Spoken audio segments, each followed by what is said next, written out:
Good evening, gentlemen. I hope you're having a good day and having a good time today. Today I begin to present the lesson this evening on Habakkuk chapter 1. This will be a 5-part series in the book, studying about the book of Habakkuk, and it will be presented a way to apply this to modern day. As I said, today we'll study Habakkuk chapter 1, verses 1 through 4. We'll talk about, the title of the lesson is, How Long, O Lord?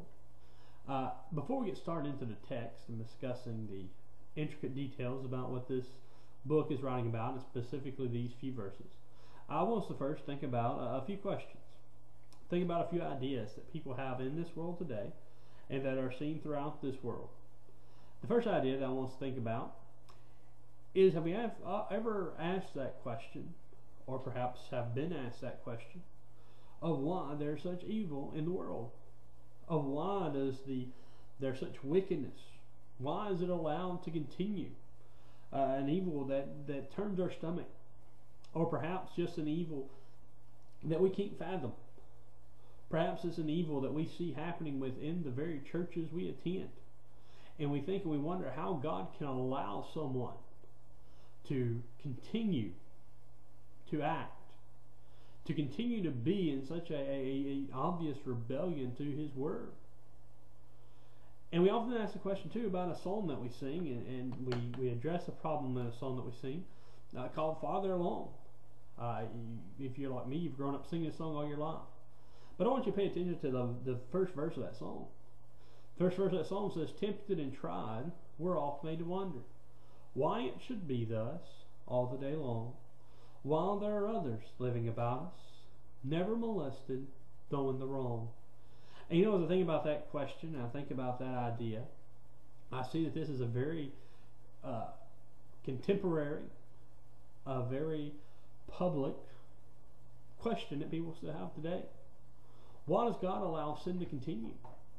Why does God allow His people to act in a way that shows them pure rebellion to God? And we ask the question, oh, why? Why, God? How long will you wait? How long will you not act?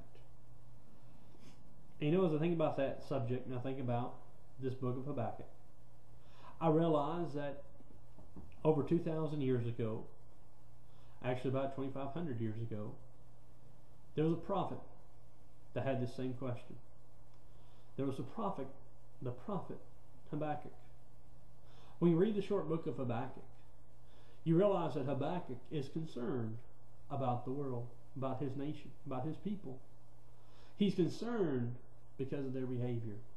He's concerned because of how they react, how they treat God, His Word, and the things He's taught them. And as I think about this, and I look at this idea of Habakkuk, I see very clearly the idea that Habakkuk struggles with the idea of why God allows wicked to continue. Why God doesn't do something. Matter of fact, where we're going to study the first 4 verses, you see that Habakkuk cries out to God, "How long, O Lord?" He asks, how long, God, till you act?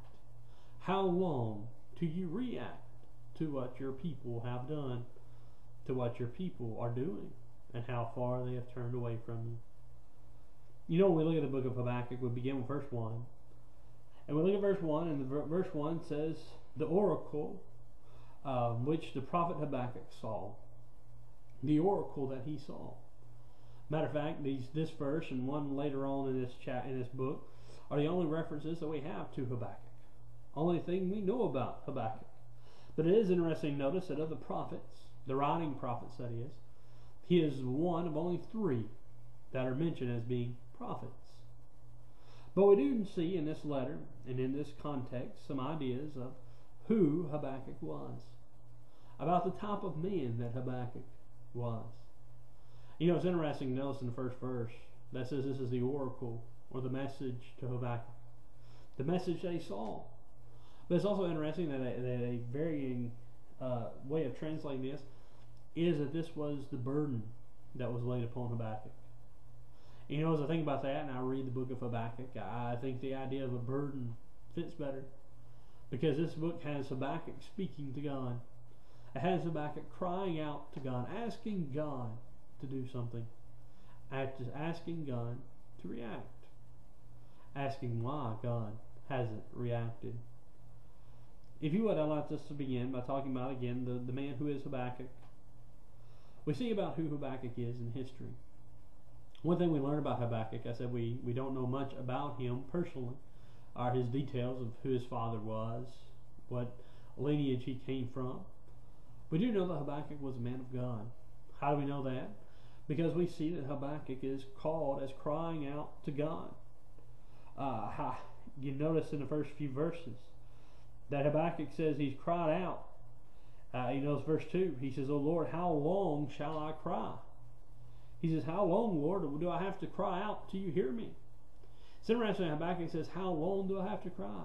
Meaning he's already been crying out to God. He's already been crying, asking God to do something, but God has yet to act. God has yet to move as Habakkuk would like him to move. But we do see about who Habakkuk was. He was that man of God.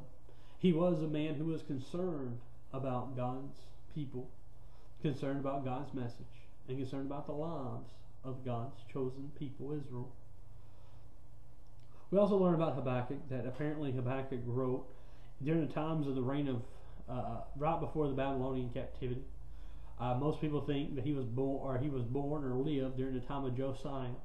That he was possibly an old man at this time, and it believes that if he was an old man at the time of writing Habakkuk, that during his younger years he would have saw the reign of King Josiah. He would have saw that reign when the sweeping changes were made.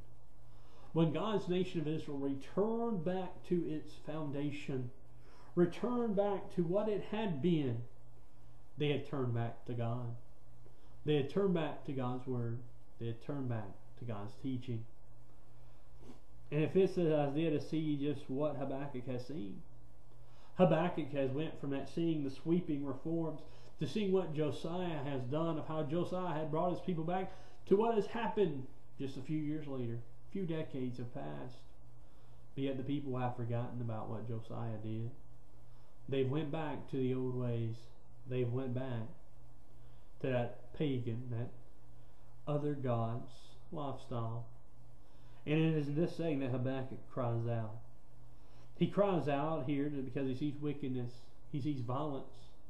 Not so much in the rest of the world, but in his people. In God's people. In God's chosen nation of Israel, he sees the people mistreating one another. And he cries out to God. He cries out for God to hear him.